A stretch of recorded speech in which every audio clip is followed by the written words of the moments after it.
सिंध के 20 ज़िलनि के 111 अस्पतालुनि के कीअं हलाइजे। IHS के एग्जीक्यूटिव डायरेक्टर आसिम महमूद ॿुधायो त ख़ानगी मयार जूं मुफ़्त सहूलतूं मुहैया कयूं आहिनि, जॾहिं त अस्पतालुनि में मॉनिटरिंग भी शुरू कई है। स्टाफ को एक तो अपॉइंट किया, बहुत सारी फैसिलिटीज़ थी, यहाँ पे डॉक्टर्स मौजूद नहीं थे, LHVs मौजूद नहीं थी। जब डॉक्टर्स ही नहीं होंगे तो लोग नहीं आएंगे। जब डॉक्टर्स हम वहाँ पे ले आए, स्टाफ को ले आए, तो मरीज़ों ने आना शुरू कर दिया।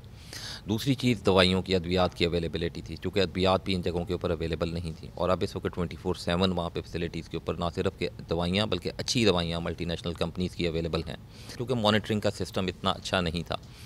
अब वो डॉक्टर्स जो कि प्राइवेट क्लिनिक कर रहे थे, उनके क्लिनिक्स के ऊपर मरीज़ों ने कम आना शुरू कर दिया। वो मरीज़ अब सरकारी अस्पताल को प्रेफर करते हैं, वहाँ पे आना शुरू कर देते हैं। प्रोग्राम की सूबाई मैनेजर डॉक्टर साहिबजान जो चवणो तो हाज़िरी मॉनिटरिंग के निज़ाम के सख्त करण सां गॾु माण्हुनि खे सर्विसिस, दवाऊं तोड़े अस्पताल के औज़ार मुहैया करण के यकीनी बनायो आहे, जॾहिं त हफ़्ते जा 7 ॾींहं अमलो पिणु मौजूद हूंदो। अटेंडेंस ऐं टाइमली अचणु, थंब इम्प्रेशन सां जेको असां उन्हनि जो अटेंडेंस था वठूं, सुबुह 8:30 बजे उनखे उते पहुचणो आहे ऐं टाइमली उनखे वापसि वञिणो आहे, नंबर 1।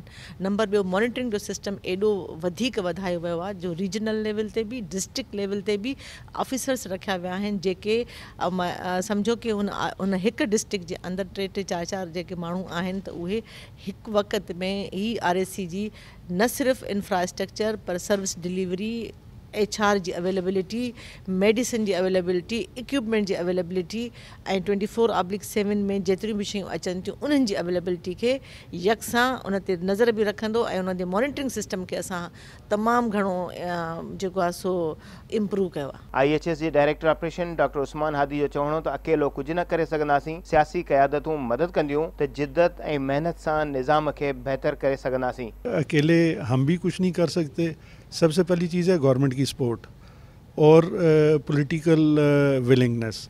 जहाँ से हम यहाँ तक पहुँचे हैं, गवर्नमेंट और पॉलिटिकल लीडरशिप चाहती है कि चीज़ें इम्प्रूव हों। डिपार्टमेंट ऑफ हेल्थ भी चाहता है कि चीज़ें बेहतर हों।